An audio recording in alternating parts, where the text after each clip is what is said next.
Voor wie komt u kijken? Voor mijn kleindochter. En wat vindt u ervan dat zij op voetbal zit? Ze zit al lang op voetbal. U vond het niet gek? Nee, helemaal niet. Voor wat? Omdat dames zijn. Ja, precies. Nou, nee hoor, die zijn net zo goed als de heren.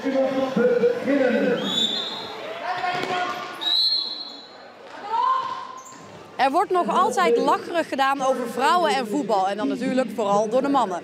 Maar vrouwenvoetbal wordt steeds populairder. En dat laat ook dit ladies voetbaltoernooi in Goes weer zien. Het wordt voor de derde keer gehouden. En in 3 jaar tijd is het van 12 naar 32 teams gegroeid.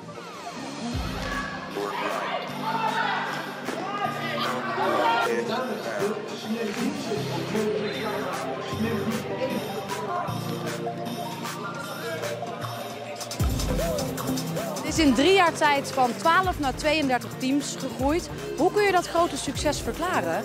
Ik denk allereerst dat het vanaf minuut 1 dat het gewoon staat, het toernooi. Leuke teams en met name ook de sfeer en de meiden die gewoon heel graag willen voetballen in de zaal met elkaar. Hoeveel groter kan vrouwenvoetbal nog worden in Zeeland? Ik denk dat hij nu pas in de kinderschoenen staat, als je dat dus nu hier ziet. Verder is er nog geen Zeeuwse competitie. In Brabant, in Wouw is wel een competitie, maar dat zal zich moeten ontwikkelen.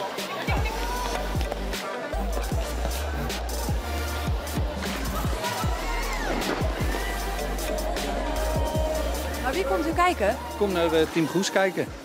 Ja, en wie speelt daarbij van u? Mijn dochter speelt erbij en Sharon en Savannah Tieleman die bij ons trainen bij de Youngstars. Wat vind je nou het meest vervelend dat er wordt gezegd over vrouwenvoetbal? Ja, het niet kunnen voetballen en geen verstand van voetbal hebben, dat vind ik echt, dat slaat eigenlijk nergens op. Ja, ze vindt het gewoon leuk om te doen. Ik heb 3 dochters die voetballen alle 3. De vrouwen zijn iets gemener als de mannen.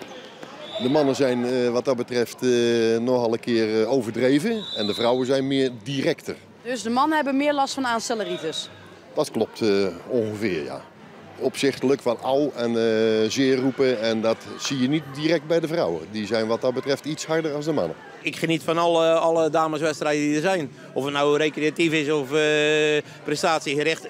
Je moet zoiets wegzetten en hunnen.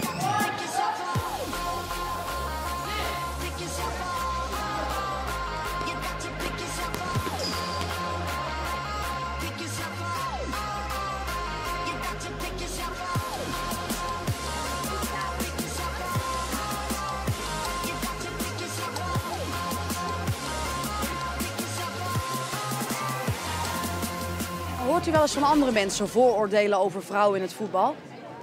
Ja, natuurlijk. Dus, maar daar is maar 1 antwoord op en dat is gewoon goed voetballen. Technieken die blijven hetzelfde. Kijk, een bal aannemen, dat is hetzelfde. En dan ken ik een heleboel dames die het beter kunnen dan heel veel heren.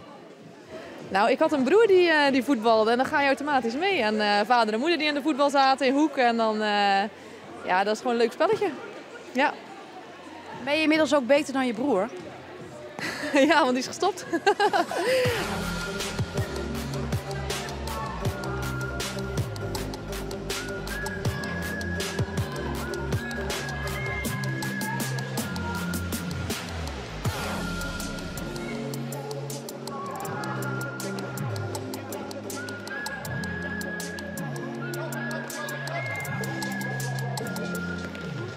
Wie kunnen er nou beter voetballen, de mannen of de vrouwen? Ja, als je hier staat moet je eigenlijk de vrouwen zeggen. Hè? Maar ja, het is gewoon heel anders, mannen- of vrouwenvoetbal. Dus, ik denk dat je het niet echt kan vergelijken. Fysiek, snelheid, kracht, dat zijn mannen gewoon beter. Maar vrouwen kan technisch net zo goed zijn. Dus ik ga voor vrouwenvoetbal. De mannen. Qua de techniek en qua het zaalvoetbal op zich.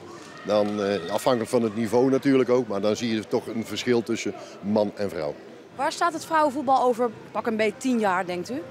Ik denk dat dat gelijkwaardig komt te staan aan de mannen. Als je dat over die 10 jaar uitsmeert en het blijft zo groeien hoe dat het nu groeit, dan denk ik wel dat het gelijkwaardig wordt. Bij de mannen neemt het namelijk wat af en bij de vrouwen zie je het dus heel toenemen.